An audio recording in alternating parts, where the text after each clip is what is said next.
UFC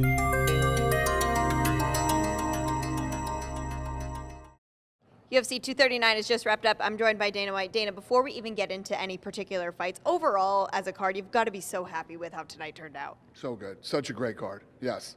I love when big cards that are that hyped actually deliver. So, love it. Yeah, it certainly did that for International Fight Week. We'll start with the main event. John Jones and Thiago Santos, a split decision there. Scores were all over the place on social media, from journalists who cover MMA and fans. How did you look at this main event? I gave Thiago the 5th round. Only the 5th round? Yeah. Interesting. What did you think about both of their injuries? I mean, it seemed like both of them had issues with either somehow the lower half of their bodies. Listen, you'll get a reaction from the crowd because it's not a 5-second knockout or, all this other stuff. You have two really big, powerful guys fighting for one of the most coveted titles in the whole sport. The light heavyweight division has been a monster in this sport forever. And people expect these guys to just run out and start blasting each other. The fight was very strategic. They were tearing each other's legs up, both doing damage. And it was a good. Thiago Santos showed up to fight, and he showed up to win. No matter how hurt he was, not only was he taking the kicks to the legs, he was also throwing kicks with the legs that being that hurt. Nothing but respect for him. Nothing but respect for Jones, who kept walking him down, kept moving forward, initiating the fight.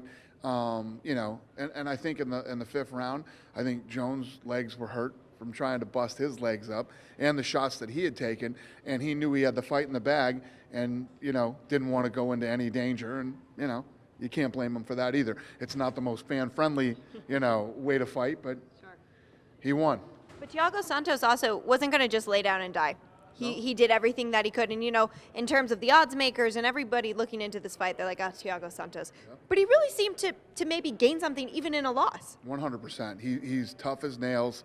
He was undefeated in this weight class going into this fight, and he just went 5 nasty rounds with John Jones, the GOAT. Yeah. So nothing to be ashamed of. He didn't just show up and get a paycheck and roll over. The guy is tough. He's awesome, and I love to watch him fight. Speaking of GOATs, Amanda Nunez.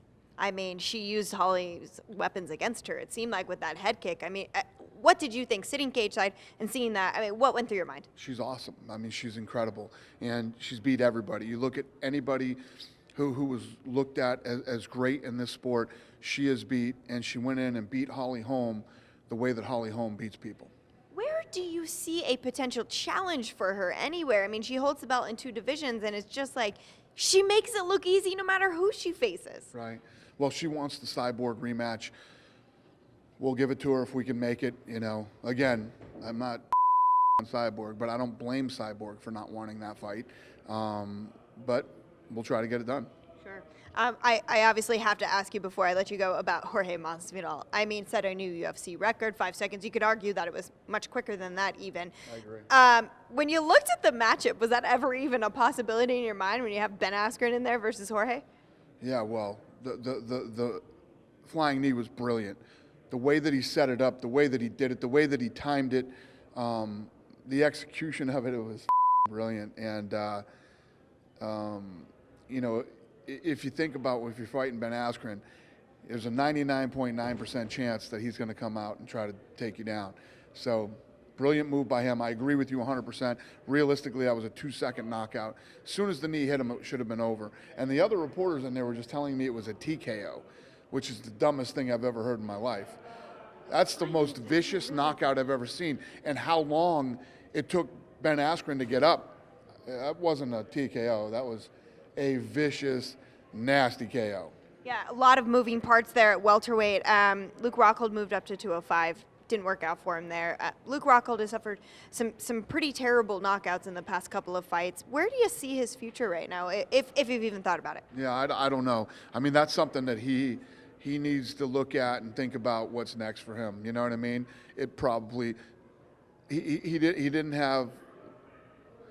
It didn't go the way he wanted at 85. It didn't go the way he wanted at 205. And you're absolutely right. Viciously knocked out. The guy models. He makes money. He does other things.